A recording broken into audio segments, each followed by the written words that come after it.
New York, he was done answering questions and reporters scattered off, leaving Josh Hart to ponder what had just happened. The Knicks forward sat at his locker and leaned with his elbows resting on his knees, his face buried in his hands. Then, for a few minutes, he stared ahead vacantly, presumably processing how his team let a 14-point lead inside the final 3 minutes slip away, how his team let Game 1 of the NBA's Eastern Conference Finals slip away. For the first 44 minutes of the game, the Knicks matched the speed and tempo of the Indiana Pacers. And for the first 44 minutes, it worked. The Knicks controlled the middle portion of the game, grabbing a lead with 8:20 to play in the second quarter and retaining it until Tyrese Haliburton's improbable game-tying shot at the end of regulation bounced high off the back rim, hung in the air, and fell through the net, sending the game to overtime. "We didn't finish the game out," Hart told reporters moments earlier. "We didn't run through that finish line.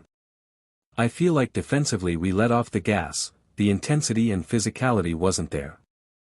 Offensively, we were playing slower, a little stagnant, and it looked like we were playing not to lose. We got to make sure we don't make that mistake again." In the interview room down the hallway here at Madison Square Garden, Knicks coach Tom Thibodeau also summed it up succinctly. "You just can never let your guard down against them," Thibodeau said. "No lead is safe." These assessments from Hart and Thibodeau reveal a truth simmering below New York's collapse. The Knicks, who excel in the half-court, ranking 26th in pace, are better served grinding games down, making the Pacers slog through their offense when confronted with physical transition defense. Indiana wants to play fast, and spending 48 minutes matching its speed often leaves opponents sucking wind at the end of games, trying, and often failing, to do anything to stop its late-game onslaughts. This postseason alone, the Pacers have won a pair of games in which they trailed by 7 inside the final 48 seconds, putting the record of teams facing such situations at 3-1,679.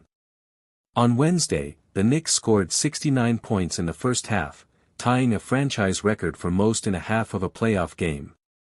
New York had set that mark last year in Game 5 of the Eastern Conference semifinals, against the Pacers, a series New York lost in 7 games. Throughout the early part of Game 1, the Knicks scooped boards and fed players streaking down the court on outlets, generating high-percentage looks at the rim or kickouts along the perimeter. In essence, they outpaced the Pacers, until they couldn't. Late in the fourth, as New York was trying to cling to its lead, Knicks players appeared gassed, doubling over, slow to rotate. Their play, particularly on defense, suffered. Wild comebacks have been thematic this NBA postseason, and, now, Friday's Game 2 suddenly becomes essential for New York. The Knicks.